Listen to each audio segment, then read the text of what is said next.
producer of Ready Row USA. We're part of the Rowing Chat Network, and we're here live at the US Rowing Convention. We are just talking all day to people, really cool people. We have Reba Knickerbocker here with Ben the Blade. She's going to be telling us about the women's and masters experiences and tracks. Yeah. And we had Matthew Pinsent on earlier, so go to our Facebook page or our YouTube channel. Matthew Pinsent, we had Anita DeFrance, and a bunch of other fun people with more coming up. So it's just like, I think I may have a voice afterwards, but I was going to say, you need some lozenges. I need lozenges, yeah. So I've got, all they gave me is these raffle tickets.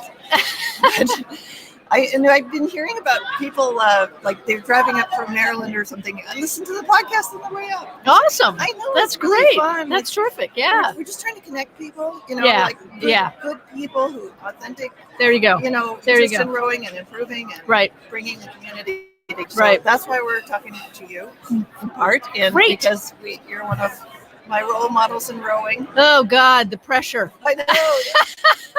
No pressure. I can make the best of it. I'm super excited to be here. Have been really enjoying the talks. The women's event was fantastic. I mean, seeing the women from the 1976 Yes. Olympic boat and the team, and seeing the movie Kiss the Joy. Yeah.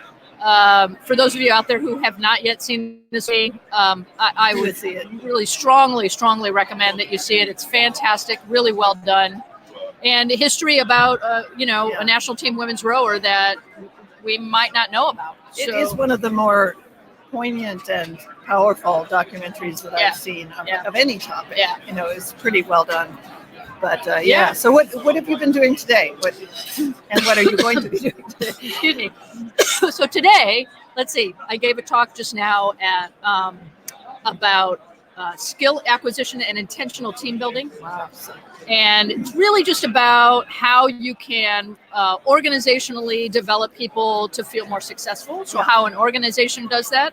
And then also how on the people side, each athlete can help themselves to develop better in terms of their own personal and character growth, which for me is kind of the main thing. Yeah. Like I said in the talk, this is not about the rowing. Mm-hmm. Everybody wants to make this about the rowing. Yeah, but how do I become a better rower? Yeah, it's really not about the rowing. It's really more about personal growth, especially at the masters level, juniors and collegiates. It's all about the rowing. There's some character development there for sure. But I think adults are really in need of some, adults slapping upside the head. Yeah.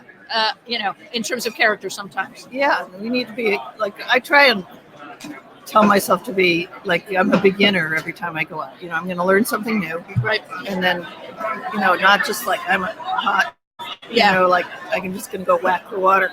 But, I try and learn something. Yeah, no, that's good because that sets up, I think, if you're thinking about it in that way for yourself, it allows you to be more patient with yourself. Absolutely. I think some people have this thing like, oh, I didn't get it, and then they shake their head. Oh, I've been that way too. Yeah, right. So it's good that you approach it in a different way. Yeah, I'm gonna take a lot of what I've learned and try and turn it around next year. Yeah, I love rowing anyway. I mean, it's great. I think it offers people the opportunity to come from a lot of different places at any particular point in their rowing. Meaning, if you're out there on the water, it can just be, I'm just going to be out in the water and have a good row. Yeah, you look out at or I'm going to be out in the morning and it's nice clear water. Right. Or I'm going to be out on the water and I'm really going to work hard and I'm going to think about my next competition, or I'm going to be out on the water and just focus on this technique thing, or there's all kinds of choices. And so what are you talking about this afternoon? It's 3:30? 3:30 to 4:30 this afternoon. I'm talking about mental skills training for athletics and life. Yes. And so I'll be talking about a variety of topics, positive self-talk, visualization and imagery. That's in here or downstairs? That's going to be downstairs in the South Philadelphia room. Okay. I'd love to see that. So I'm excited about that. I just love being here and sharing my stuff with people. Right. And what was your talk yesterday at Vespers? Yesterday was the talk about women and competitive behavior, and that's a consistent talk that I've given on a regular basis. Touches on how women are socialized to be competitive at a certain age, pre-Title IX, and their relationship with the identity of competitiveness and being a competitive person, and the conflict that they might have with that. Yeah, a lot of us struggle with that, and Yeah. we don't want to admit it. Yeah, that's the thing. I think it's messages that women have gotten from a young age about what it's like to be competitive. Either Yes. nice girls don't do that, nice girls aren't like that, don't be a tomboy, or the idea of being competitive in terms of competing against friends for boys' attention. Yeah. And if that's your relationship with being competitive, fast forward 30 years to now you're a master's rower, and you're like, oh no, I'm not competitive. Yeah, I don't want to live through that again. Right, exactly. That's exactly what I talk about. And so, U.S. rowing, I'd like to see rowing reflect the country, the makeup of our country. Amen, sister friend. Yay! Yeah.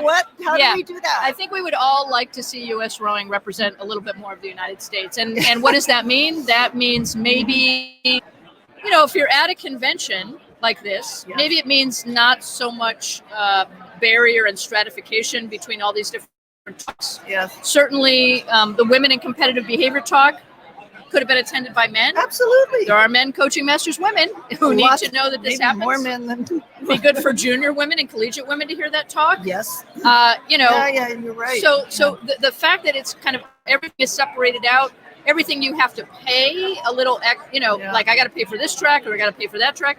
That gets confusing and may be a barrier to some people being able to participate. Right. Unfortunately, the DEI session was canceled. It hasn't really been explained exactly why that was canceled, and it's not a good look. Frankly, U.S. rowing, it's not a good look. Making the effort to make sure that those kind of programs happen is your responsibility. I don't think you can just sort of advocate responsibility and say, oh, not enough people signed up. Sorry. You are promoting it. You get it out there. You say, we need more people to sign up for this because we actually want to have these sessions. I get it. That's my little, soapbox. No, I think there are people in the organization that would agree. But yeah. So it'd be good to see some changes, and as usual, there's lots of talk about changes, and then change won't happen. So we kind of need to keep raising the visibility of this. Absolutely. I think part of it is working from the inside, having these kinds of conversations, and not just being tunnel vision on our own agenda. Like I'm a collegiate parent or something. This is what I want to promote. Right. It's collegiate rowers are future masters, right? Yeah. That's what I like. So we're having Steve Harden. He's the director of juniors program for U.S. Hargis. Steve Hargis. Hargis this afternoon. So I'm gonna, point out that it's future masters. You wanted that continuity because this sport is so good for older people. Right. It's I row in community rowing in Boston, and I row with women that are in their 80s. They're carrying their own boats. They're fit. They're sharp. It's a great sport for older people. Yeah. And I'd like to see more, continuity through that. Right. And we're there. Masters are at a club, and we do tutoring for the Row Boston. We do volunteering for para. There's so many overlaps. Yep. That lots of good stuff. Really, lots of good stuff. So that's the thing. I think that there's lots of clubs out there that are doing really good things like that, and U.S. rowing, should be reflecting that good work. Yeah. Good. Yeah. So we'll keep reminding them. Absolutely. Thank you so much, Reba. You're the best. My pleasure. Yeah. My pleasure. Awesome. Thanks, Charlotte. Take care. Keep up the good work. Yeah.